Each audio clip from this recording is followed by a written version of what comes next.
As for the mortals and Adepti of Liyue, what shape shall our relationship take from now on?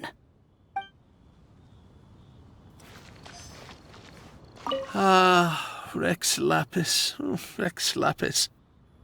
Now that I think about it, if everyone's of the same mind as me, perhaps mementos for Rex Lapis might be the best short-term business opportunity.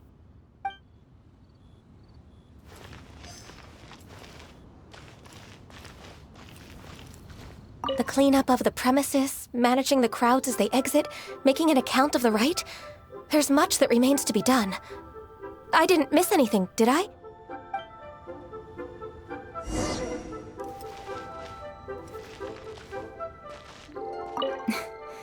Why, you... Were you just trying to look cool earlier, or are you really that selfless? If you were looking for someone, you could have just told me that in private. And to think I'd put my best perfume on before coming here, thinking you'd like it. But it seems as if those perfumes really were meant to be offered to Rex Lapis. Well, that's fine. Suffer no rivals in love, they say. And that's 3 gone in 1 stroke.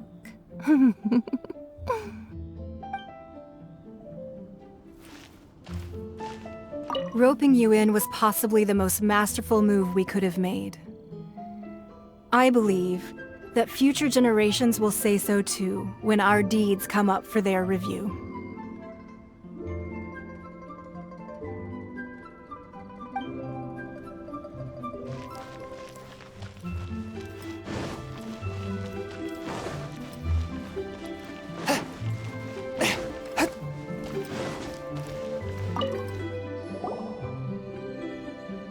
Hey, Zhongli!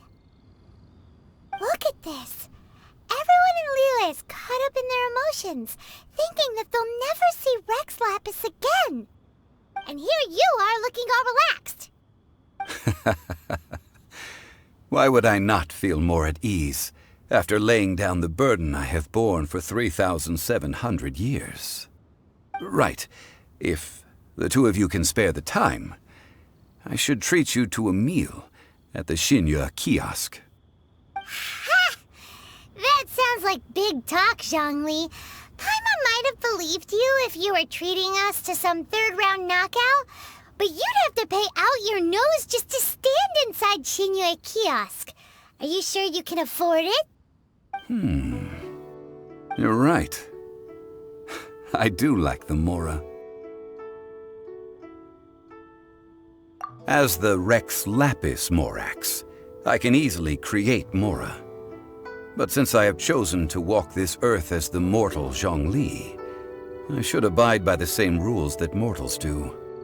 When I was journeying with you, though I still had the Gnosis in hand, I knew that I must soon retire from my role as an Archon, so I had to rehearse a little for my new life.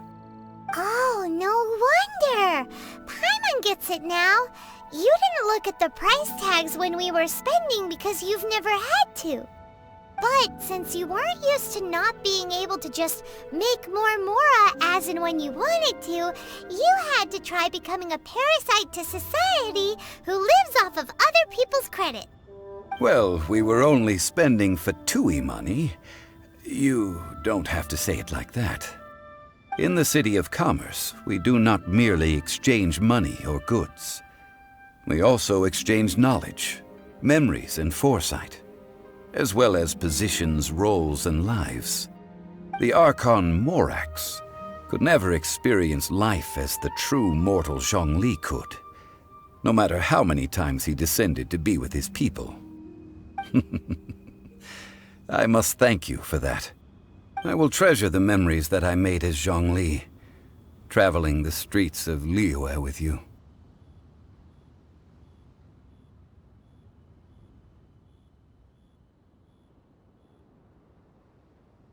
That is true. But there is no journey that does not end. No meetings without partings. Paimon thinks that we should make a move and continue our search for the 7. I fear that continuing your journey may be difficult. The nation that neighbors Liyue by sea, Inazuma, is presently closed. The Electro-Archon Ball. And just as the people of Liyue preferred to call me Rex Lapis, she too goes by another name among locals in Inazuma. Paimon thinks we've heard that one before. Raiden? That is the case. And since Raiden is also the shogun of the Inazuma Bakufu, people call her the Raiden Shogun.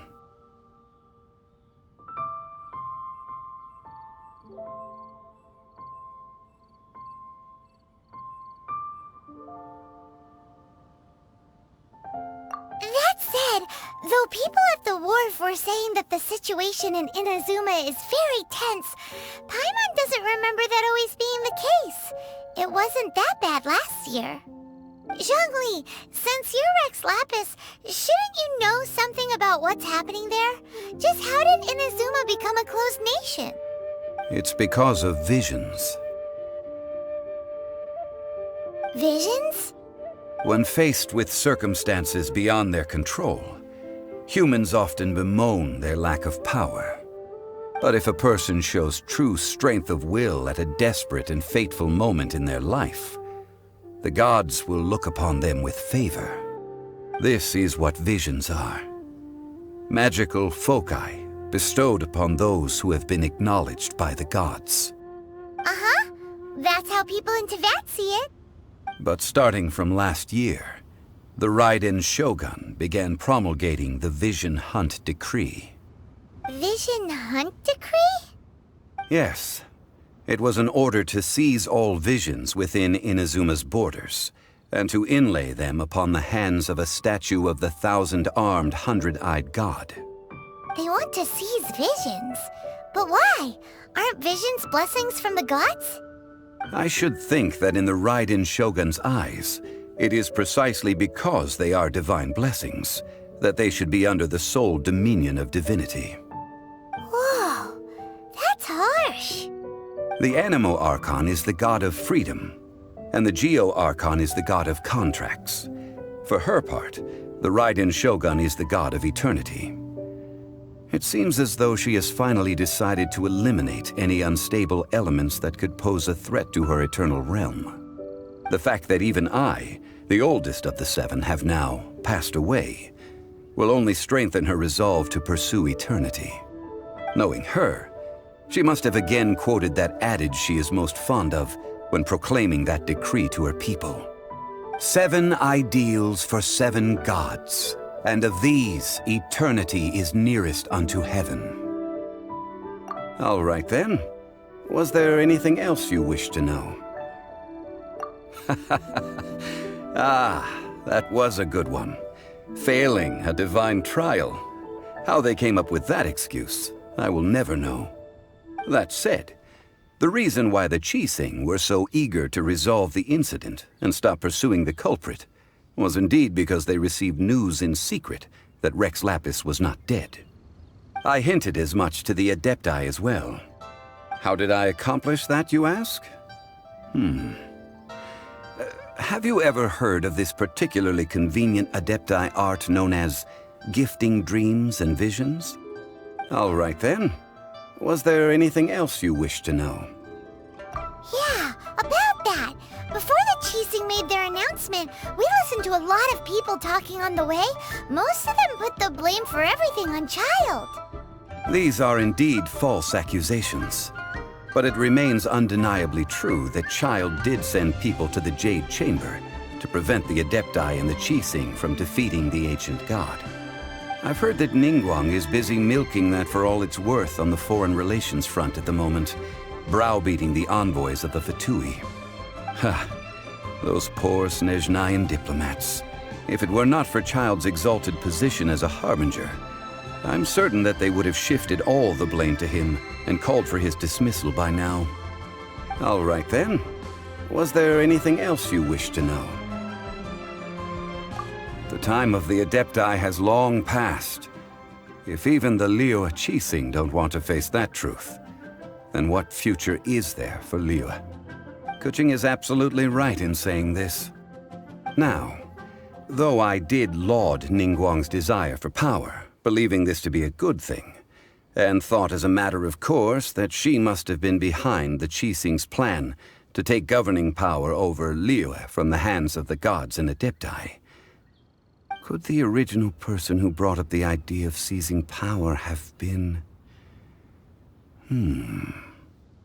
All right then. Was there anything else you wished to know? That's right. Zhongli, now that you don't have your gnosis, what's going to happen to all the Mora in Teyvat? Since Morax is dead, are they all just gonna disappear? Also, isn't the Golden House the only mint in the entire continent? Will it even continue to work? The Mora present now will not vanish. But the Golden House will indeed have to cease operations for a lengthy period of time, since creating Mora requires the use of the Geo-Archon's power. This is terrible! We're all about to run out of Mora! The world is coming to an end! Yes, this is indeed a major issue from a financial standpoint.